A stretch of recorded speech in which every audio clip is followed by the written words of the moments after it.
Kyrie Irving, the big headline here.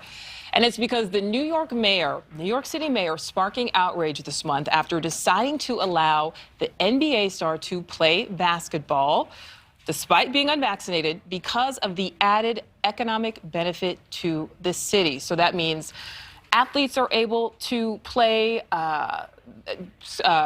celebrities are able to do, perform without being vaccinated. But the problem is city workers do not have the same rules. They still have to be vaccinated. So it's causing a problem. Some of them have even been fired. Many call it a double standard. But the mayor says this is the right move for the city's economy because out-of-town athletes and performers have been able to perform in the Big Apple all along. They can perform in other cities.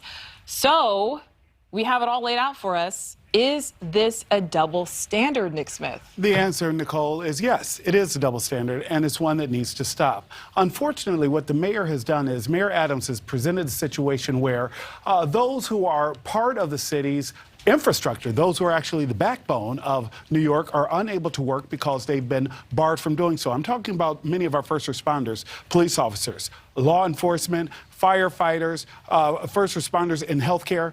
It made sense when the numbers were higher and we saw COVID rates outpacing those who worked on the front lines. But now that we've seen those numbers recede, now that we see that for the most part, hospital beds are not overflowing in New York City, it makes no sense to keep this mandate in place, particularly one that marginalizes those who probably need to work the most.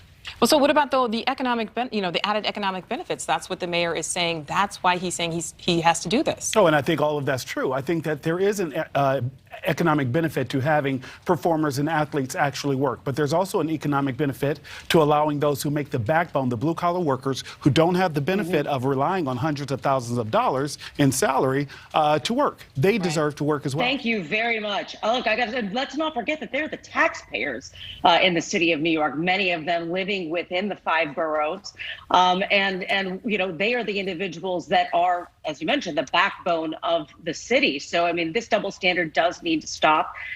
There is an economic benefit to both. Now, it is difficult. We know that this pandemic is maybe turning into an endemic, but we are seeing a shift in vaccine mandates, mask mandates, et cetera, all over the country.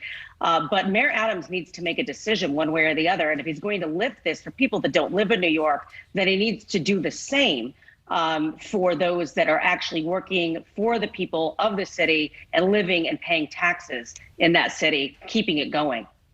I gotta say, when I saw the mayor's news conference earlier today, I was just like, duh. I mean, this is always celebrities, and the difference between what celebrities are able to do and the average person out there who are trying to see some of these performers and these athletes that can't really afford these tickets. There's always been a double standard. And that's the thing that gets me. When you're talking about, Nick, you just mentioned the heroes and the sheroes out there, the people who protect and serve, the firefighters and paramedics and the police officers out there. They're worried about losing their jobs. Right. It's time for Mayor Adams to sit back down and have another conversation. But the mayor had to know he was going to face this backlash, right? I mean, it's not like he didn't know people would automatically say this. So you would think that that means the economic benefit is enough that it makes it worth the backlash he's obviously going to get. This is so simple. We are no longer under an emergency order. And for Mayor Adams, obviously, like so many of our city leaders, our nation's leaders, this has been an unprecedented time. This has been a very difficult time for everyone. And not one of us can judge or throw stones at those who had to make tough decisions for the masses. However, we are under a different timeline right now. And so many people in New York are vaccinated, whether they are trash collectors or NBA players. And if we can remain situationally aware and be compassionate to the fact that we are not in the same stage of this pandemic or whatever we're calling it, that we were in March of 2020 or even in January of 2021. And I think that's what people are asking for. Forget double standard, forget the economic benefit, even though they won't. No, the fact of the matter is we are in a totally different season, and we need to stay current with that season. Well, you also have to think, though, look at Eric Adams, look at his history. I mean, he came from being a police officer, so it's certainly not like he doesn't understand the struggle. He doesn't understand what it's like to be an employee of the city, of the state. He gets it.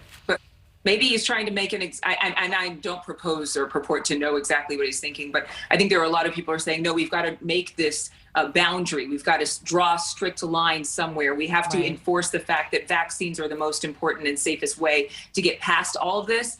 But I think that for most people, whether they decided to be vaccinated or not, they know that we are not in the same day and hour as we were earlier in this pandemic. All right. Well, I feel like I do like the fact that he reminded everybody that the pandemic is not over. Right. And did you notice he didn't take his mask off? Yeah.